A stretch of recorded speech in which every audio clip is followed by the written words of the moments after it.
Welcome to another episode of C Sharp Corner videos. In this video, I'm going to talk about how to be confident when going for a technical interview. My name is Mahesh Chand. I'm a founder of C Sharp Corner. So let's talk about the technical interview. And when you are going for an interview, I know we have this little fear. And in this video, my goal is to give you some tips and talk about some things that will help you overcome that fear. And when you are going for the interview, you will feel more confident. And keep in mind, some of those are my personal tips I learned over years. During my 25 years of this software development and IT career, I've learned these tips and they have helped me. So hopefully some of these will help you. So before going for an interview, make sure you prepare. And these are few simple tips right here. Make sure you learn about the company. What the company is, what is their website, what they do, what kind of job you're going for, and who is the person that is interviewing you. That's very important. And sometimes if you're not sure, you can even ask when you schedule the interview. You can ask, oh, what kind of room is it? How many people are in the room? And who are they? So what it does is that you don't see any surprises when you go to a room. And last thing you want to see is you go for an interview and you see these 5 people and you just pretend like, oh, shoot, I'm not ready for this. Make sure you bring a copy of your latest resume. This should be probably the same resume you have sent to the company before. Be before time, a little bit before time. What happens is if you are going in, sometimes you go to this, big building, there's parking issues. There's always, you may have to walk to the office from parking. It may take some time. Just check your, make sure where you're parking the car, how far it's going to be, take you walk from there. Give an example, sometimes I go to these meetings, like in New York, especially in New York and LA, if I'm there. Even the parking may take just half an hour, and sometimes walking is half an hour. So you make sure you have enough time for that. And the last point here is dress to impress, but make sure you are comfortable. Make sure something is not bothering you. Make sure you don't wear a watch that's giving you a little itchy in your hand and you keep looking at it. So just be yourself. Don't. So let's talk about some of these tips which are going to make you more confident.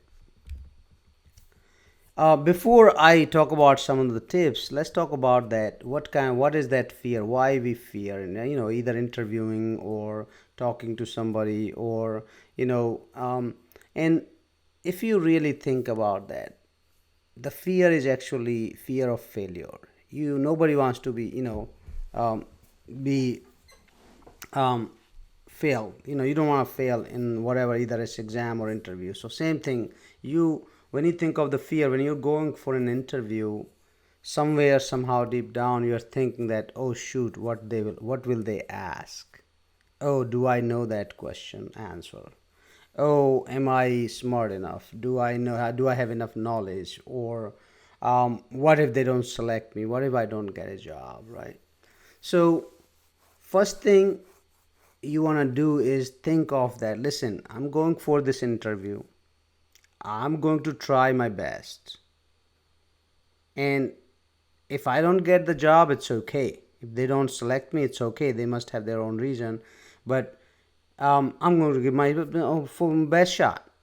It does not mean that you don't prepare. Obviously, you have to prepare. Obviously, you have to be ready for the interview. Obviously, you have to review things. You have to look at your past projects and at least put in your head that what are you going to talk about them.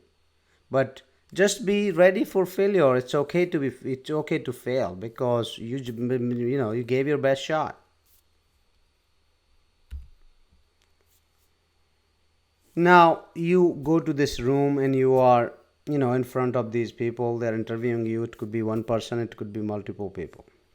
When you talk to them, your goal should be, you gotta practice and be a storyteller. Okay, everybody likes stories. storytellers um, are interesting. Conversation, make it conversational, and make sure you prepare for that and practice it. And how do you practice it? Well, make up your questions, get in your room, get in front of mirror in your bathroom, and talk to yourself and watch yourself, your expressions, your record yourself on your phone and listen to yourself what you're saying. um, this will actually help you. Okay, sometimes you will realize that, oh, I should not have said that, I should correct that, and then go and repeat and fix that and practice it again. That will help. One of the biggest fear we have is that when we try to lie, when we try to put something on our resume that who we don't know about, or we are not sure what it means, or we have not done that, but we are so. This is biggest and most important point. I tell young guys especially that don't put anything on your resume. Just be who you are. Put all the projects and the skills which you really know, and be authentic who you are. Just don't try to be somebody who you are not. If you have not done something, I know in interviews sometimes they will ask questions about which you have not done before. Don't try to make things up. They know, they are more experienced than you are, they have been through what you're going through. So don't make things up. That's actually going to make it worse. For example, if they ask about some syntax in a C sharp programming language, let's say yield operator, and you have not used yield operator and you don't know what it is, just say, I don't know, I've never used this before. It's that simple. And it's okay to not know. You cannot know everything. We can't. It's just too much, right? So it's okay to be you know not know some things to the point. So sometimes in an interview, I will ask, tell me about yourself, and somebody, if you they just keep going for 10 minutes and telling their whole history, whole life, their parents, their family, their background, and so on and so on. um, don't don't try to be that person. Keep it short. Yeah, just be like few lines. If I say who you are and tell me about yourself, just name what kind of degree you have, what kind of projects you have done and experience, and that's about it. If if I'm an interviewer and I have more interest in asking about your family background, or what you ate this morning in breakfast, I will ask that. So keep it short. And when you are talking to interviewers in the room, read their language. Body language very important. If somebody start looking around, looking at their phone, or they are yawning, or you can tell they are not paying attention, that means you're boring. So you need to change that. Just stop. We all have our strengths and weaknesses. You need to know what is your strength and what is your weakness. And during the storytelling time, when you are telling them a story, oh, tell me about yourself and tell me about your projects, what kind of projects have you done? So let's say if you have done 5 projects, and I'm sure one of the projects you are really good at it, your goal should be talk more about that project. And even during the project, talk about the things you have done the best and you know the best. Don't talk about the things which other members have done. Don't try to be a hero and tell that you have done everything in the project and you know everything, unless you have done it already, that's fine. But goal is that during the conversation, if somebody is asking you, okay, tell me about yourself or tell me about your last project, you say, oh, in last project we have 6 people worked on it. We had one designer, one architect, and 4 developers.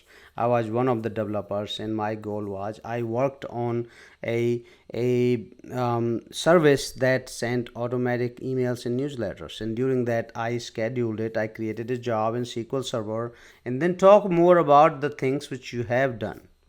And the point here is that more you talk about those things, more they listen about it, they will ask more questions about that. and you will be more confident because you have done that work. The problem comes is your problem comes is when you talk about the things which you don't know and you try to make things up. That's the problem. So don't go that side. And from the interview learn that okay, what they ask you which you don't know, what is your weakness, and they'll go home and improve on that and learn about it. Don't complain. Don't complain about anybody, period.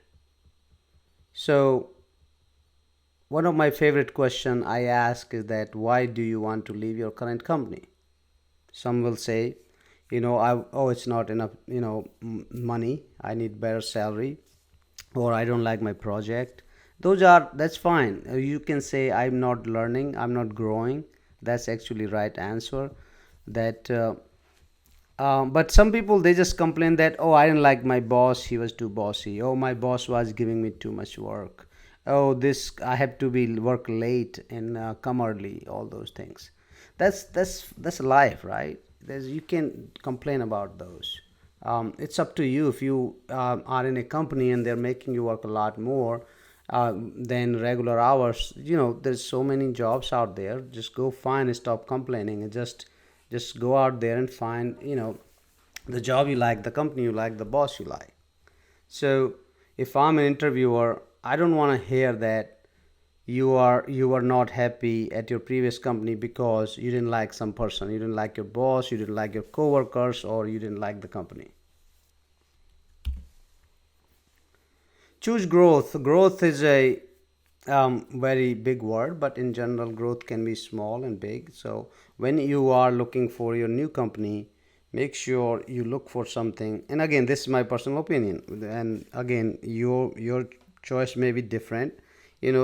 Depends on what your personal preference and choice is. For example, if you are in the need of money and some companies offering you a lot more salary but less growth and you need money, maybe that's where you want to choose right now, but it may change later. But if I have to tell somebody, what I would do is I would pick a company where I would grow more, I will learn more, I get a lot of work where I can't handle.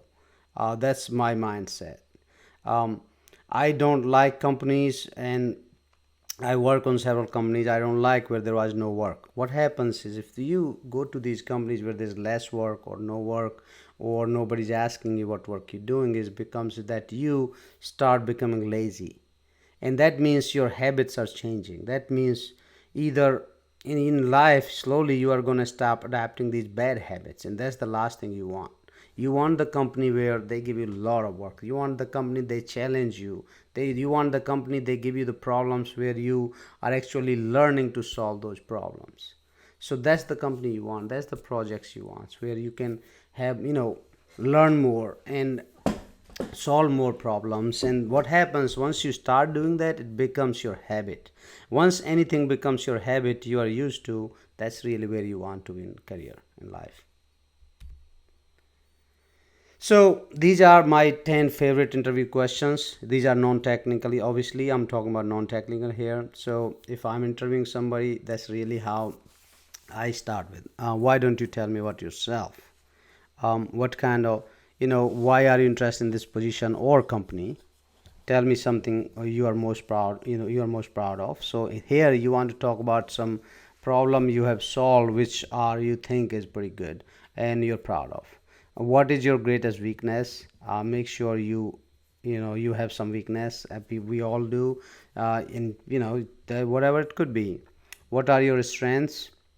Why do you want to leave your current employer or current company and current job? This is exactly my question I ask all the time.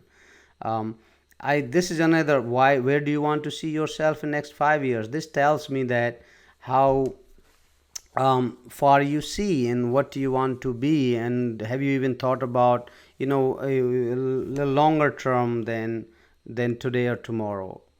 And why should I hire you? You got to tell me the reason why should I hire you, why you should not hire somebody else. So um, again, there's two other questions. Why did you like? What did you like about your previous current position, right? Or and also during my interview, I don't really have predefined questions. I just ask you and ask your current projects you have worked on, and then I really drill through those projects and what kind of work have you done there. So that's all, folks. Hopefully, you found this a little bit useful. Feedback, comments are most welcome. Thank you.